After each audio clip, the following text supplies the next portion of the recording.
I've always been a teacher who feels the need to tell students the answer right away, and having this inquiry-based model has been a real challenge for myself in a rewarding way.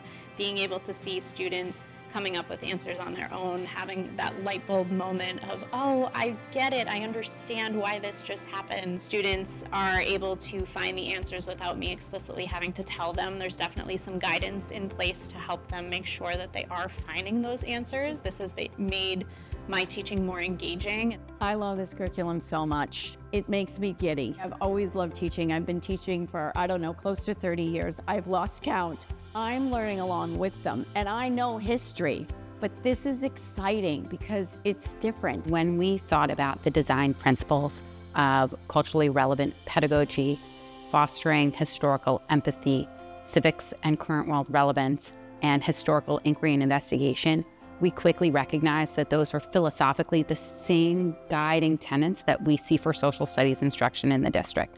We want to create the conditions in classrooms that students are excited and engaged and curious. The curriculum not only has better structures to deliver information, but they have all the information there. I can not do all the research and spend my time more assessing how the content lands on the students to make sure that the great resources that I've been provided by the curriculum and their structure takes a load off my shoulders to do the research and can be more focused on the student progress. I love that investigating history has given me more routines to use. I think the routines help them and give them a chance to see how everything fits together.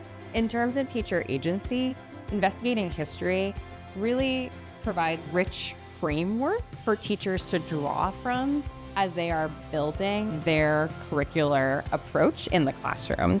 The whole inquiry process, it seeps into their writing as well. So you can see their writing is elaborated. They're really used to having to explain their thinking, cite evidence. And so it's not just for content time, it's for all of their reading time, all of their writing time. It's just an expectation, and it makes them really strong learners and strong supporters of their thinking. History has become more than just dates and events and timelines and, reading a textbook.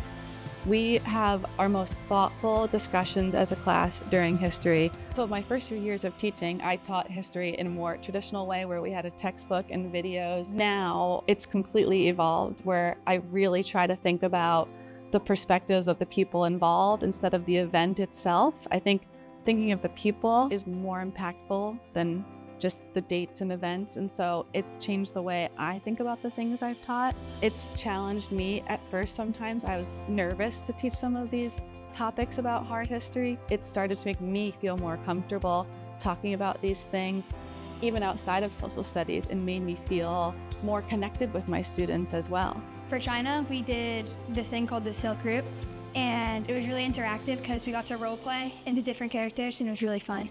They're just so eager and excited. They cheer when the slides come on because they're excited for the lessons. My favorite part about social studies is probably learning how USA formed and how all the states became what they are now. The program does a really great job of connecting their current life to what's happened in the past, and that's obviously the goal of any history program, but getting them to realize the impact of then versus now and how it's connected. I like learning about the different occupations because then you kind of get to see the connections between the jobs and needs that people had then and now. Investigating history has helped me to develop the kinds of questions that I'm asking, thinking more broadly about how can I support students in thinking about social justice through these topics? How can I support students in making connections to each other and to the world? How is it relevant today in the same way that the context was relevant at the time that we're studying? It empowers teachers to bring their best selves, their most accurate selves, their most dynamic selves to social studies instruction.